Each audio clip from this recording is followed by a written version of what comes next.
There is a peculiar weight that settles upon the modern mind, a restlessness that seems to have no clear origin and no obvious cure. You feel it in the quiet moments between tasks, in the space between one breath and the next, in the hollow echo that follows the completion of yet another day's obligations.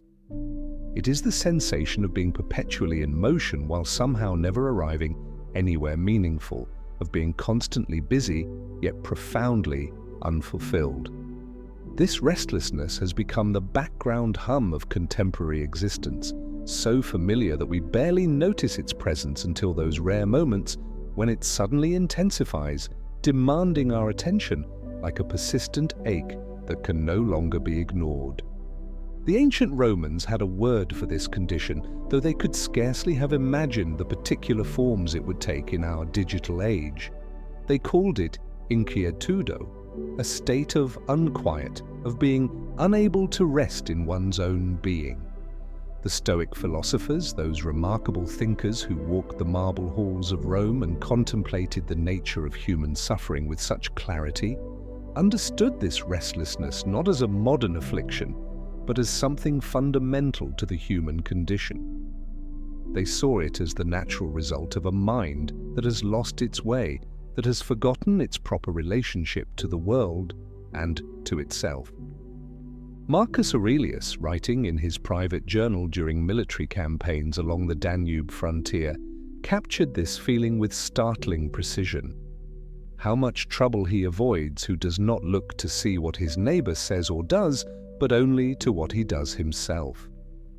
The emperor-philosopher understood that our restlessness often stems from this constant outward gaze, this perpetual monitoring of external circumstances that lie beyond our control. We exhaust ourselves tracking the movements of a world that was never meant to be our primary concern. Consider for a moment the texture of your own mental landscape. Notice how thoughts arise and dissolve like waves upon an endless shore, each one demanding attention, each one carrying its own small burden of urgency or anxiety. The mind that once served our ancestors in their simple, immediate concerns now finds itself overwhelmed by an infinite stream of information, stimulation, and possibility. We carry in our pockets devices that connect us to the thoughts and opinions of millions, that flood our consciousness with news from every corner of the globe, that present us with endless choices and comparisons and opportunities for dissatisfaction. This is the paradox of our abundance. We have more options than any generation in human history, yet we feel more trapped than ever. We have access to more information than the greatest libraries of antiquity could contain, yet we feel more confused and uncertain. We can communicate instantly with people across vast distances, yet we feel more isolated and misunderstood. The very tools that promise to liberate us have become the instruments of our mental bondage, creating what the Stoics would have recognized as a fundamental confusion about where true freedom actually resides. Seneca, the advisor to emperors and one of Rome's most penetrating observers of human nature, wrote extensively about this phenomenon of mental slavery. Every new beginning comes from some other beginning's end, he observed, pointing to the way our minds constantly seek the next thing, the next achievement, the next source of satisfaction.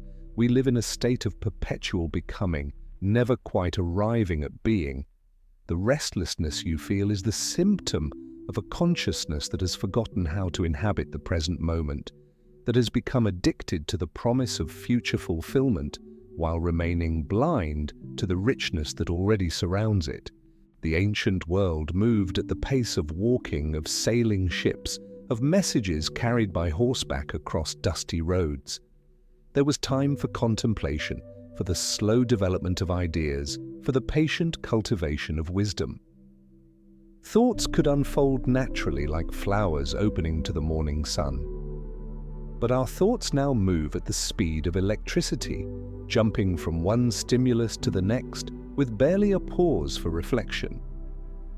We have trained our minds to be reactive rather than responsive, to be constantly alert for the next notification, the next update, the next piece of information that might somehow complete the puzzle of our existence.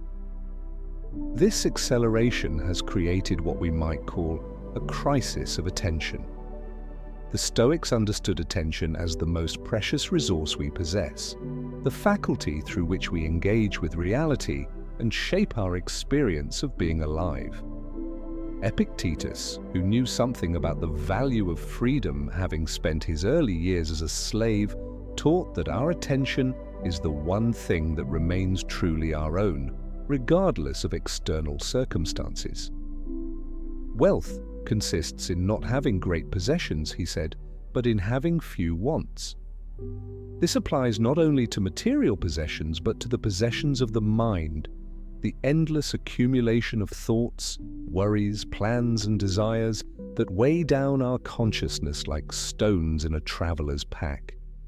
The restlessness you experience is often the result of carrying too much mental weight, of trying to hold on to too many concerns simultaneously. Your mind becomes like a juggler attempting to keep an ever-increasing number of balls in the air, each one representing some aspect of your life that demands attention and care. Eventually, the juggler's arms grow tired, their focus becomes scattered, and the inevitable dropping of balls creates not relief but additional anxiety about failure and inadequacy. But what if the solution is not to become a better juggler, but to question the entire performance? What if the restlessness is not a problem to be solved, but a signal to be heeded, a messenger pointing toward a different way of being in the world? The Stoic philosophers would suggest that our unease stems from a fundamental misunderstanding about the nature of control and the proper focus of human attention. Marcus Aurelius, in those quiet moments between the demands of empire, wrote, "Confine yourself to the present." This was not merely practical advice, but a profound insight into the architecture of human suffering. The present moment is the only place where life actually occurs, yet it is precisely the place where the restless mind refuses to dwell. Instead, it scatters itself across time, worrying about futures that may never come to pass, rehearsing conversations that have already ended, planning for contingencies that exist only in imagination. The emperor understood that this temporal displacement is not merely inefficient, but actively harmful to our well-being. When we live primarily in the past or future, we miss the subtle signals that the present moment is constantly sending us. We become deaf to the wisdom of our own experience, blind to the opportunities for peace and clarity that arise naturally when we learn to inhabit our actual circumstances rather than our mental projections about those circumstances. This is perhaps why the ancient practice of philosophy was understood not as an academic exercise, but as a way of life, a daily discipline of returning attention to what is real and immediate. The Stoics developed elaborate practices for training the mind to recognize its own patterns of distraction and gently guide it back to the present moment. They understood that the mind, left to its own devices, will naturally wander towards sources of agitation and concern, like a moth drawn to flame. Seneca wrote extensively about the phenomenon of mental time travel, observing how we torture ourselves with memories of past mistakes and anxieties about future challenges. True happiness is to enjoy the present without anxious dependence upon the future, he noted, recognizing that our restlessness often stems from this anxious dependence, this constant mental reaching towards something other than what is immediately before us. The modern world has amplified this tendency exponentially.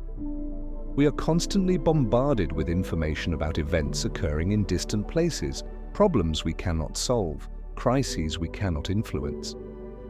Our nervous systems, evolved to deal with immediate local challenges, find themselves in a state of chronic activation as they attempt to process and respond to global concerns that lie far beyond our sphere of influence.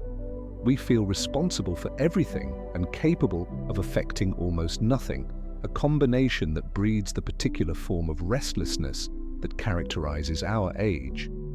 The Stoics would have recognized this as a category error, a fundamental confusion about the proper scope of human concern. Epictetus taught his students to make a clear distinction between what is up to us and what is not up to us, understanding that peace of mind depends entirely on learning to focus our energy and attention on the former while accepting the latter with equanimity. This is not a philosophy of passivity or indifference, but rather a recognition that our power to influence the world is both more limited and more significant than we typically imagine. What is truly up to us, according to the Stoics, is remarkably small. Our judgments, our responses, our choices about how to direct our attention and energy. What is not up to us is almost everything else: other people's behavior, natural disasters, economic conditions, political developments, even our own health and longevity. This might seem like a recipe for powerlessness, but the Stoics understood it as the foundation of genuine empowerment. When we stop wasting energy trying to control the uncontrollable, we discover reserves of strength and clarity we never knew we possessed. The restlessness that plagues the modern mind often stems from this misdirection of energy. We exhaust ourselves pushing against immovable objects while neglecting the areas where our influence is both real and transformative. We worry about the stock market while neglecting our own character development. We obsess over political events while failing to cultivate patience with our family members. We consume endless information about global problems while remaining ignorant of our own mental patterns and emotional reactions. Marcus Aurelius, writing by candlelight in his tent while managing the complexities of a vast empire, understood this paradox intimately. Despite holding perhaps the most powerful position in the ancient world, he recognized that his true work was not the management of external affairs, but the cultivation of inner clarity and wisdom. "Very little is needed to make a happy life," he wrote. "It is all within yourself, in your way of thinking." This insight strikes at the heart of our contemporary restlessness.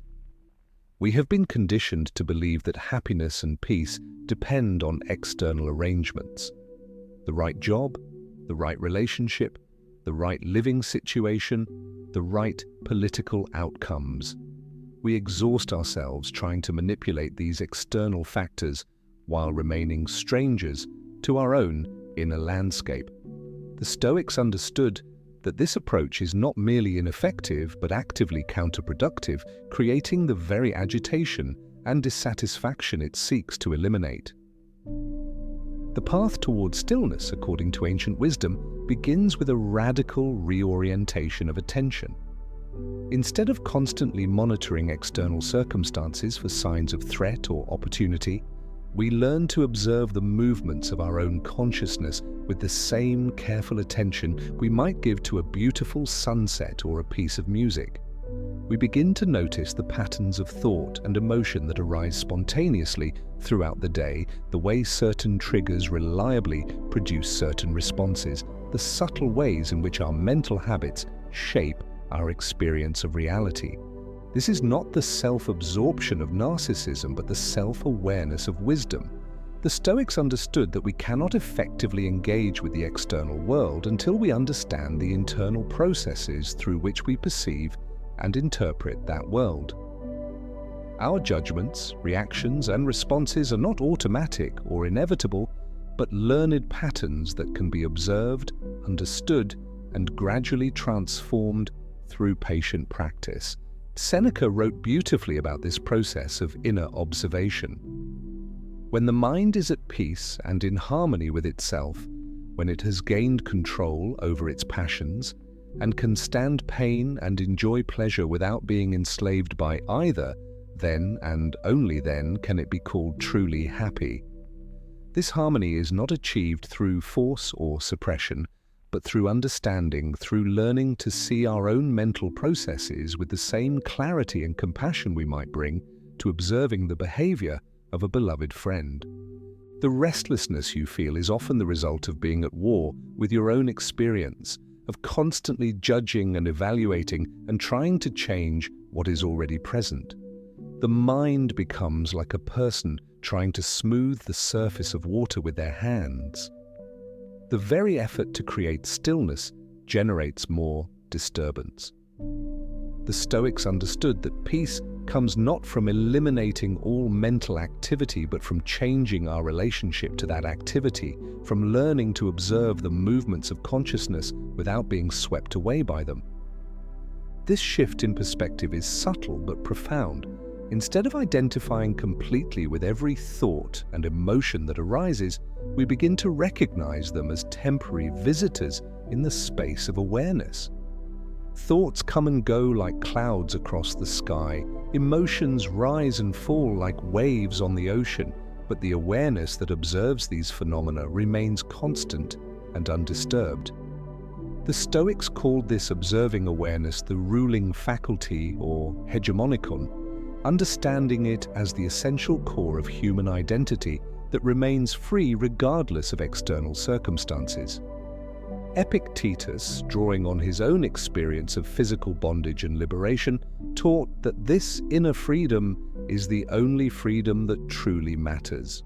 "No one can harm you without your permission," he said, not because external events cannot cause physical pain or material loss, but because our essential well-being depends not on what happens to us, but on how we choose to interpret and respond to what happens to us. This is perhaps the most radical insight of Stoic philosophy, that our experience of life is determined not by external events, but by the stories we tell ourselves about those events, the meanings we assign to them, the emotional responses we choose to cultivate. The same situation that causes one person to feel overwhelmed and anxious might cause another to feel energized and purposeful, not because the situation itself is different, but because their internal response to the situation is different. The restlessness that characterizes modern life often stems from our unconscious addiction to drama, to the constant stimulation of emotional reactivity. We have become accustomed to living in a state of low-level crisis, always responding to the latest urgent demand or alarming development. Our nervous systems remain in a state of chronic activation, ready to fight or flee from threats that exist primarily in our imagination. We mistake this state of agitation for aliveness, confusing the frantic activity of a disturbed mind with the vibrant engagement of a clear one. The Stoics understood that true vitality comes not from constant stimulation, but from deep presence, not from reactive engagement, but from responsive awareness.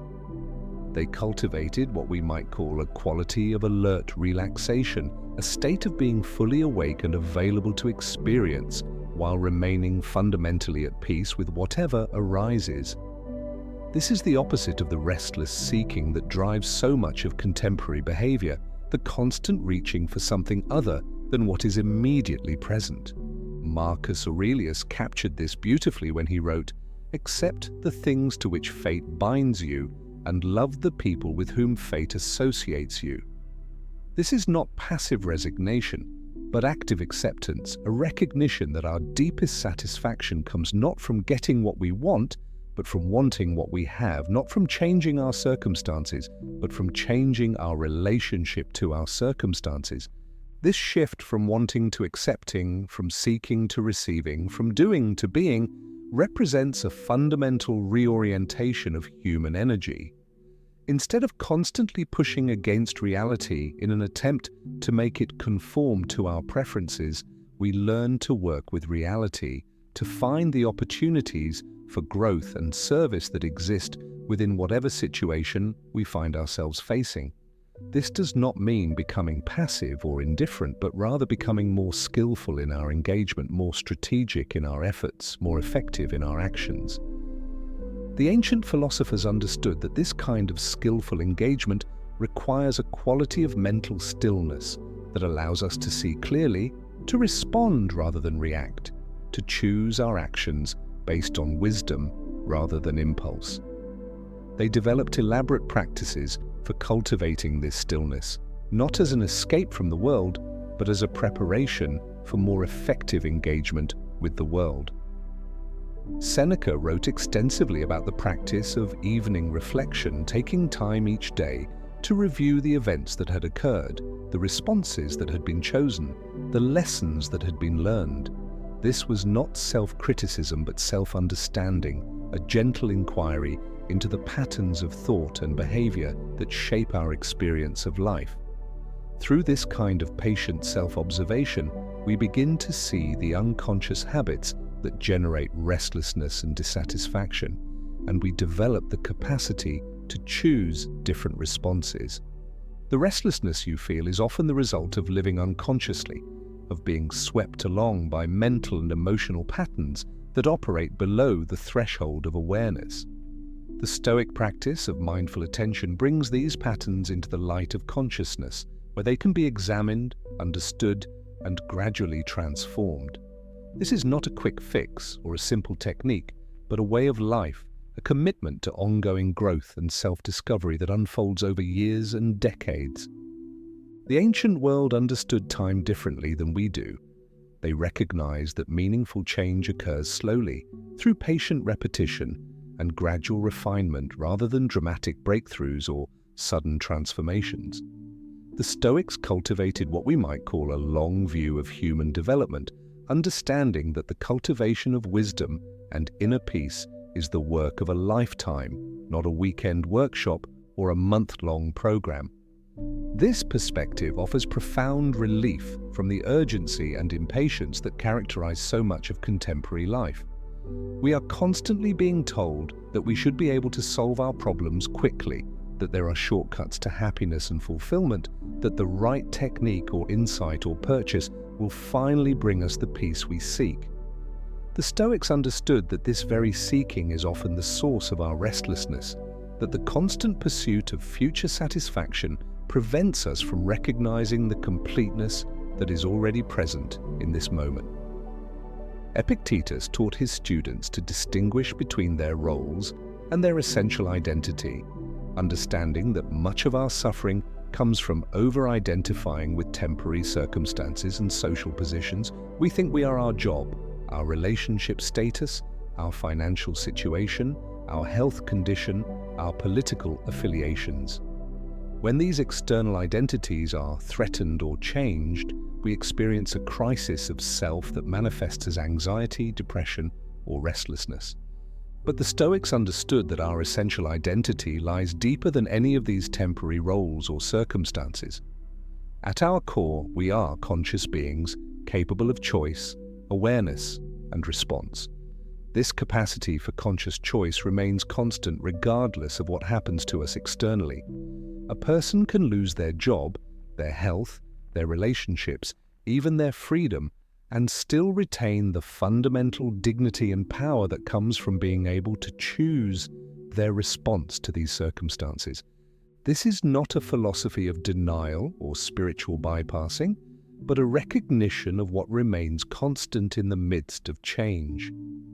The external world is in constant flux. Economies rise and fall, relationships begin and end, bodies age and decay, political systems evolve and transform. If we base our sense of identity and well-being entirely on these changing circumstances, we will inevitably experience the restlessness that comes from trying to find solid ground in shifting sand. The Stoics found their solid ground in the recognition of their own essential nature as conscious, choosing beings. This recognition brings with it a profound sense of responsibility, not for controlling outcomes, which is impossible, but for choosing responses, which is always within our power. This responsibility is not a burden, but a liberation, a recognition that we are not victims of circumstance, but active participants in the creation of our own experience. Marcus Aurelius, despite the enormous external pressures of ruling an empire, found peace in this recognition of personal responsibility and choice. "You have power over your mind, not outside events," he wrote. "Realize this and you will find strength." This strength is not the strength of domination or control, but the strength of acceptance and response, the strength that comes from aligning ourselves with reality rather than fighting against it. The restlessness that plagues the modern mind often stems from this fundamental misalignment, this constant struggle against what is in favor of what we think should be. We exhaust ourselves trying to make reality conform to our preferences instead of learning to find peace and opportunity within whatever reality presents to us. The Stoics understood that this struggle is not only futile, but actively harmful, creating the very suffering it seeks to eliminate. The path towards stillness begins with the recognition that our current approach is not working, that the constant seeking and striving and worrying has not brought us the peace and satisfaction we hoped it would. This recognition is not a cause for despair, but for relief. If our current approach is not working, then we are free to try something different. The Stoics offer us a different approach, one based not on control, but on acceptance, not on having, but on being, not on getting, but on giving. This shift in orientation is subtle but transformative. Instead of asking, how can I get what I want? We begin to ask, how can I serve what is needed? Instead of, how can I avoid suffering? We ask, how can I grow through whatever arises? Instead of, how can I control outcomes? We ask, how can I respond with wisdom and compassion? These different questions lead to different actions, different experiences, and ultimately different results. The ancient philosophers understood that this reorientation requires practice, patience, and persistence. We have spent years or decades developing habits of thought and response that generate restlessness and dissatisfaction. These habits will not change overnight simply because we understand intellectually that they are not serving us. Change requires the patient cultivation of new patterns, the gradual strengthening of different mental muscles, the slow development of new ways of seeing and being. Seneca wrote beautifully about this process of gradual transformation. Every new beginning comes from some other beginning's end.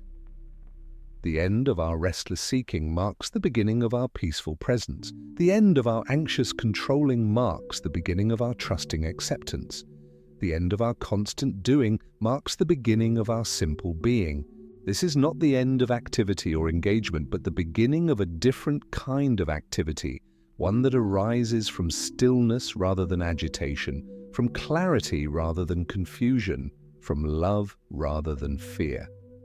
The Stoics were not passive observers of life, but active participants, deeply engaged with their families, their communities, and their responsibilities. The difference was that their engagement arose from a place of inner peace rather than inner turmoil, from wisdom rather than reactivity, from choice rather than compulsion. The restlessness you feel is an invitation to discover this different way of being, this ancient wisdom that remains as relevant today as it was 2,000 years ago. It is an invitation to step off the treadmill of constant seeking and into the stillness of present moment awareness, to release the burden of trying to control the uncontrollable and embrace the freedom of responding to whatever arises with grace and wisdom. This invitation is always available in every moment, regardless of your circumstances or history or current level of agitation. The Stoics understood that peace is not a destination to be reached, but a way of traveling, not a problem to be solved, but a reality to be recognized, not a future achievement, but a present possibility. The stillness you seek is not somewhere else waiting to be found. It is here, now, in the space between thoughts, in the pause between breaths, in the quiet center that remains undisturbed regardless of what storms may rage on the surface of consciousness. As you allow these words to settle into the deeper layers of your awareness, notice how the very act of contemplating these ancient insights begins to create a different quality of attention, a different relationship to your own experience. The restlessness that seemed so solid and permanent begins to reveal itself as simply another movement in consciousness, another wave on the ocean of awareness, another cloud passing through the vast sky of being. The Stoics understood that this recognition that we are not our restlessness but the awareness that observes restlessness is the beginning of true freedom. In this recognition, the urgent need to fix or change or escape begins to dissolve, replaced by a gentle curiosity about what is actually present, a compassionate acceptance of what is actually arising, a patient willingness to be with whatever is actually here. This is the ancient wisdom that speaks across the centuries, offering not another technique to master or philosophy to adopt, but a simple invitation to come home to yourself, to rest in the natural stillness that is your birthright, to discover the peace that was never actually lost, but only temporarily forgotten in the beautiful, terrible, magnificent complexity of being human in this world.